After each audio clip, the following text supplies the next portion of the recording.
Hello there, and welcome to On the Tube with Ely. I am your host, Ely, and I am so honored to have you join me on the show today.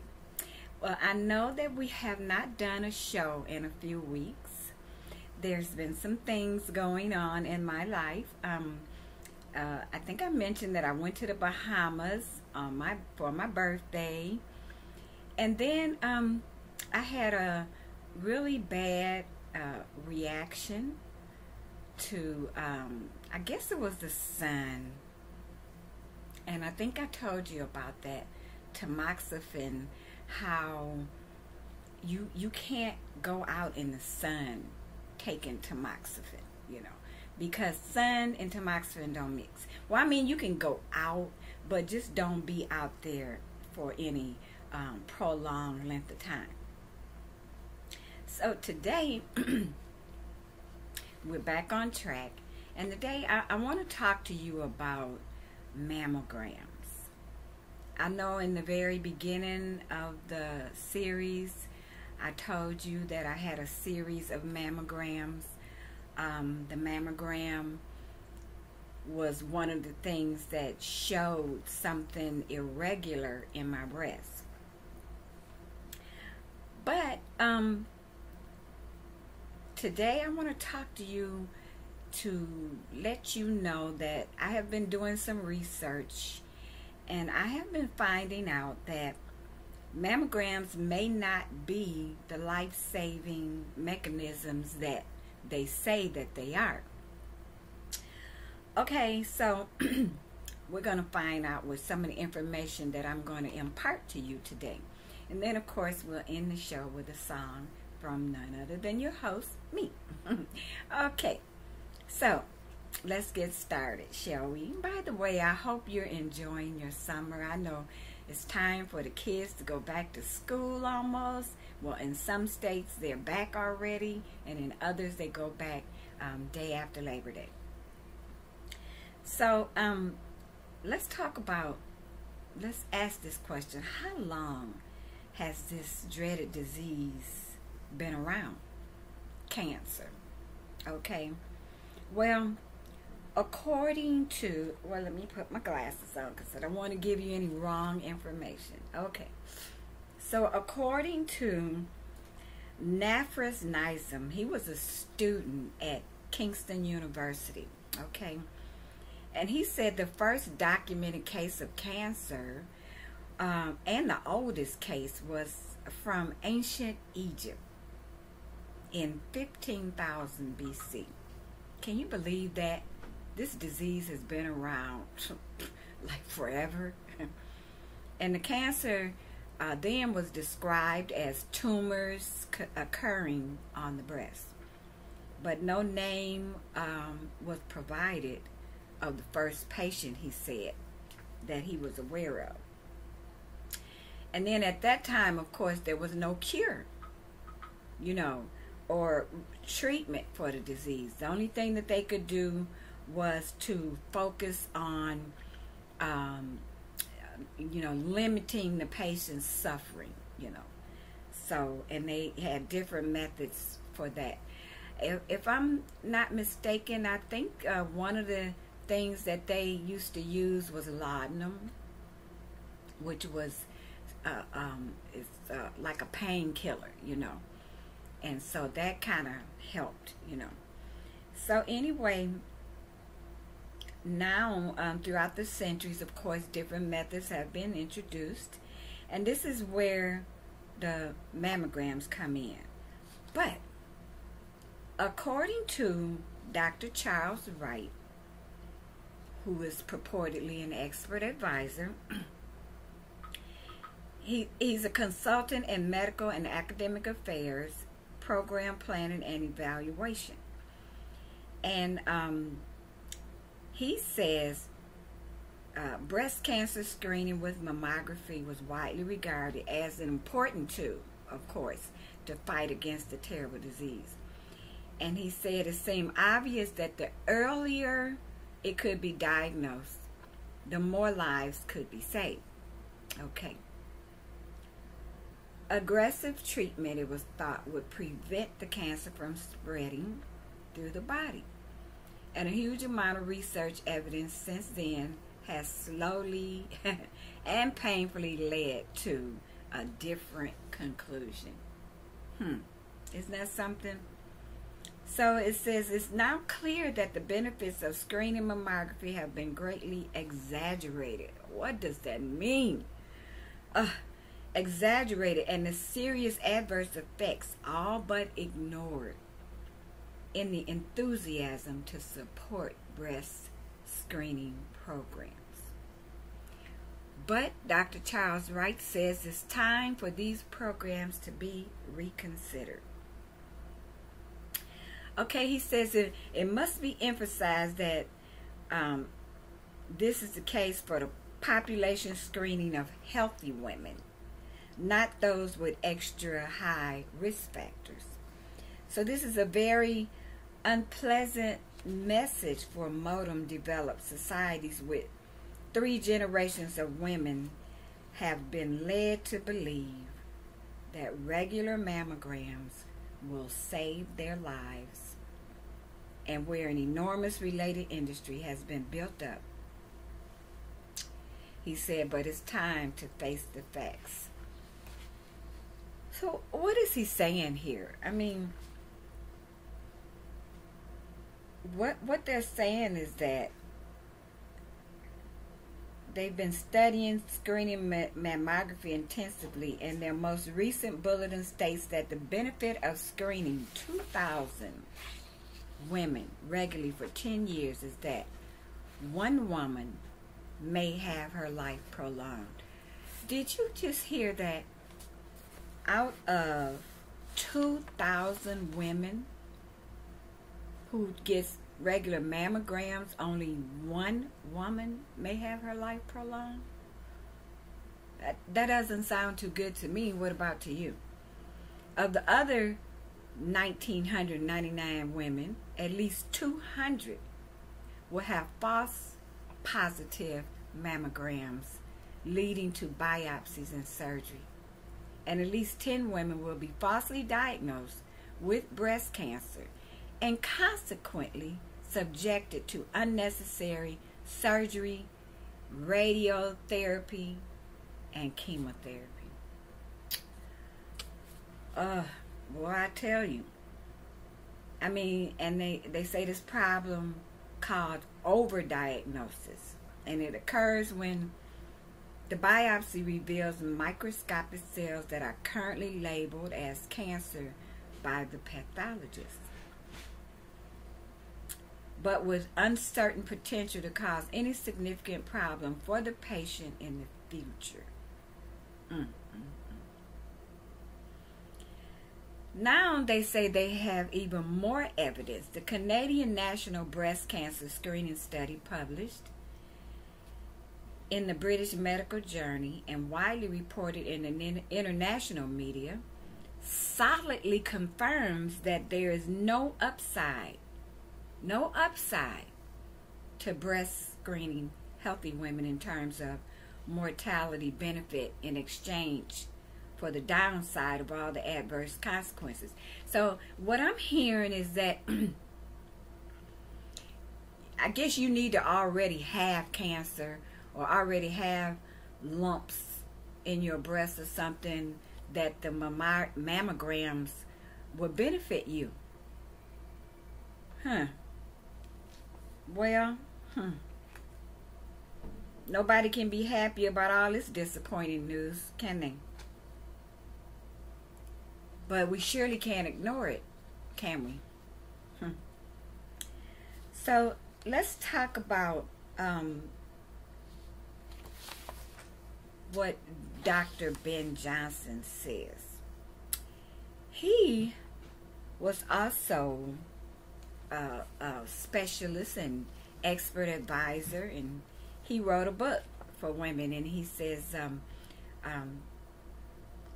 The Secret of Health Breast Wisdom. He said, because we as a medical society are giving women breast cancer with our demanding that they get mammograms. Did you just hear that? What is he saying? That we as a medical society are giving women breast cancer by demanding that they get mammograms. He claims mammograms cause breast cancer. Really? Period. So mammograms are not healthy for women. This is what he says. He says they're not healthy for women, and women should not be getting routine mammograms. He said that's crystal clear. So there was a series done, and I don't know if you all have tapped into it, The Truth About Cancer. And it was done by Ty Bollinger, you know. And Ty, he went all over the country.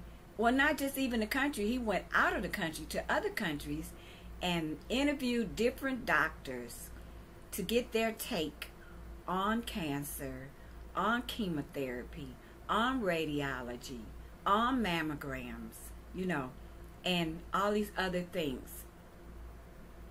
And Dr. Ben, he says, he asked Dr. Ben, he says, so the detection technique that we're using, the primary technique that we use to detect breast cancer is causing breast cancer?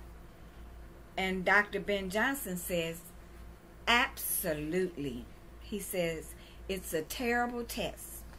He said, you know, smashing women's breasts and then irradiating with cancer-causing radiation. And then it's so insensitive. It's for women under 50, it's only like 52% effective. That means 52 is pretty close to 50, right?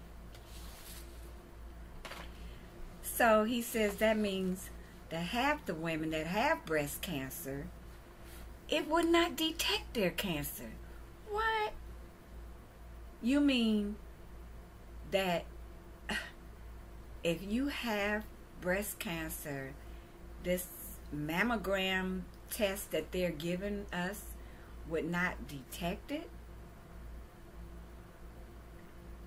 Well, he says there's better tests. He says there's better tests. So don't, that's, you know, that's not a hopeless situation. And that's good to know. He said there's better tests. So he says that he says there's two better options. If you've got a lump and you think you got something, ultrasound is great. Okay? Ultrasound. I know, you know, most women who have children have had ultrasounds. It's a test of anatomy, he says. He says mammograms are tests of anatomy. Ultrasounds are tests of anatomy. So why not get the safest one, which would be the ultrasound, right? He said MRIs are tests of anatomy. So if you've already got a lump, you want a test of anatomy, but you want a safe test of anatomy, right? Okay. So that would be like an ultrasound, because when they give you the ultrasound, they can see the lump. They can see its consistency. They can see if there's calcium in it, and they can look at the blood flow, because tumors they're gonna have increased blood flow. So for instance, sensitivity of ultrasound is up around 80%, Dr. Ben Johnson says. He said it's much higher than mammograms, and the sensitivity is higher too. So it's, you know, better for detecting this breast cancer. He says, but if you're looking about prevention, if you're talking about screening, he said there's really only one device out there, and that's thermography. Thermography. He says it's an infrared thermal camera, and I've heard of that, you know. I thought maybe that was something that I was going to have when they were diagnosing me. Unfortunately, they gave me mammograms, but I already had a lump. So, you know, prayerfully to God that that mammogram or those mammograms did not cause it to develop any further. So, Dr. Ben Johnson, he said the military developed this ultralight, and I know you've seen those nighttime goggles.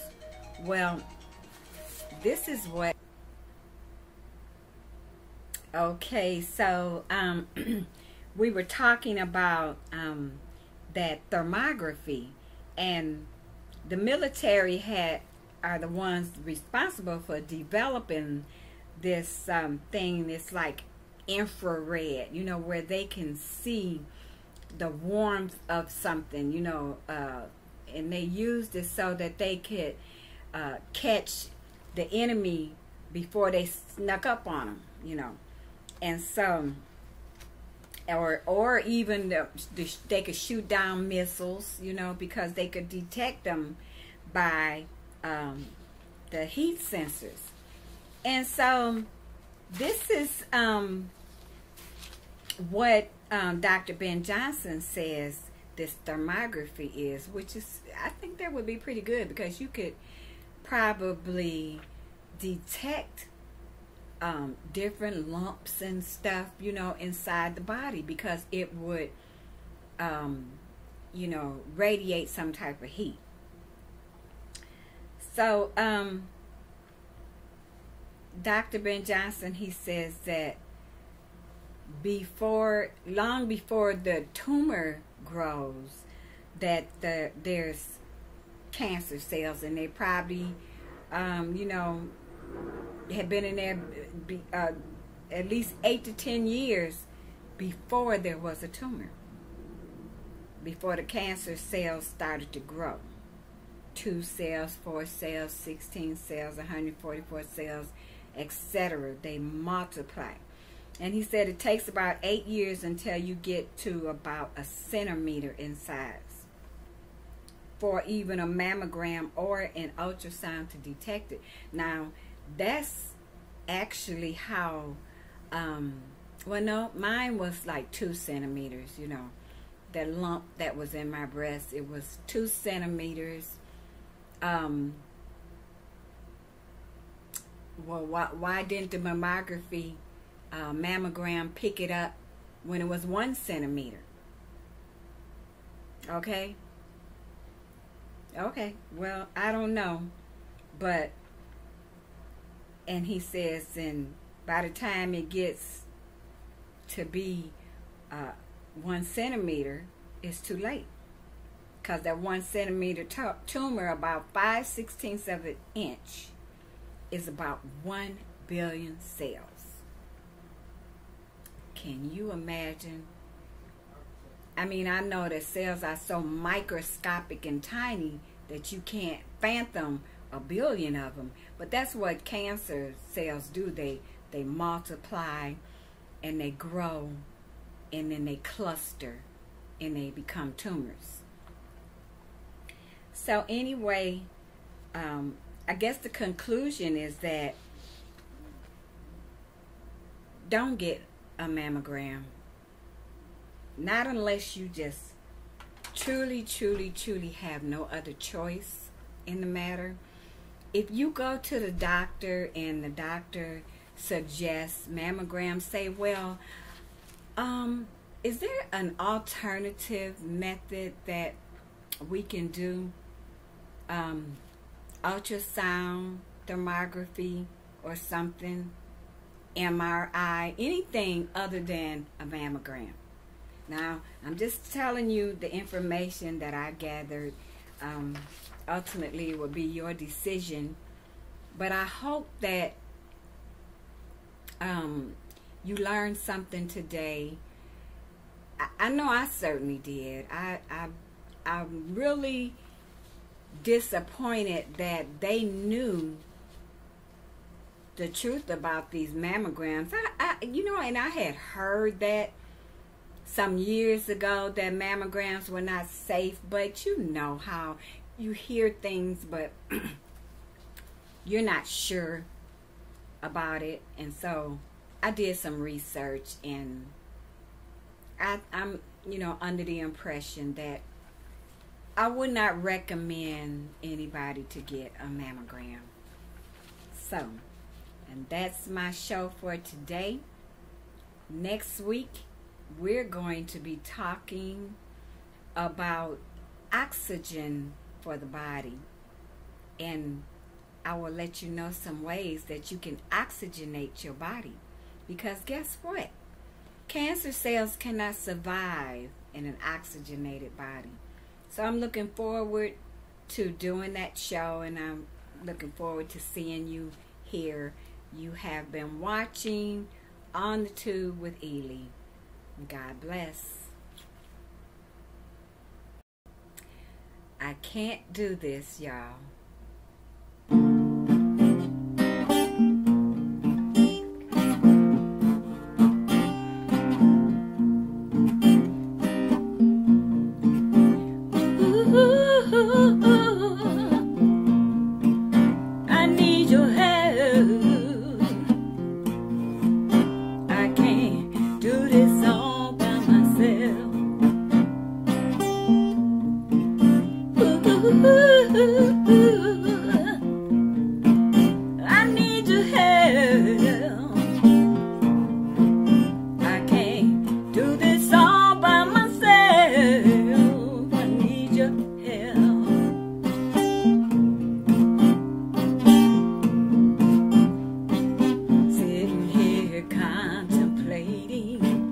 About all the things in my life, sitting here concentrating, trying to figure out what's wrong and what's right. I know I'm supposed to pray each day, supposed to stay on my knees, but some things I just don't understand.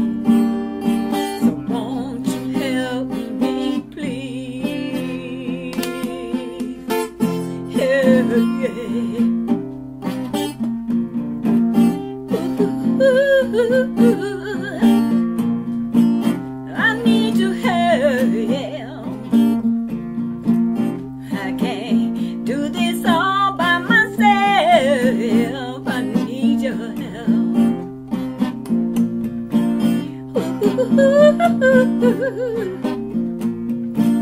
I need your help. I just can't do this all by myself. I need your help. You know I wanna give my reasonable service in the army of the Lord, but sometimes just loving the unlovable.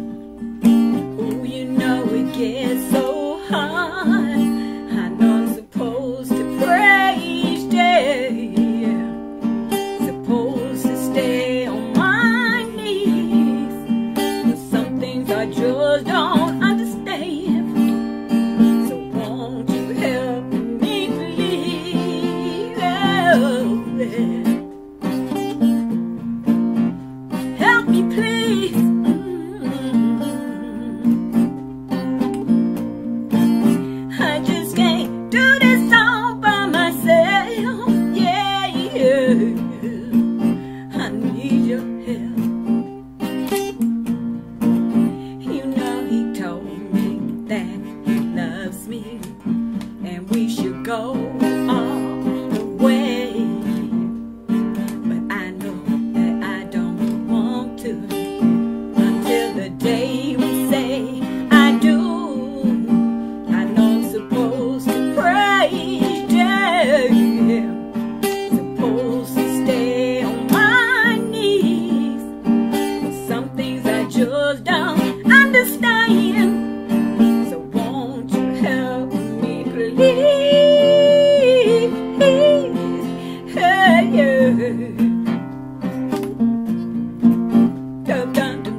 I need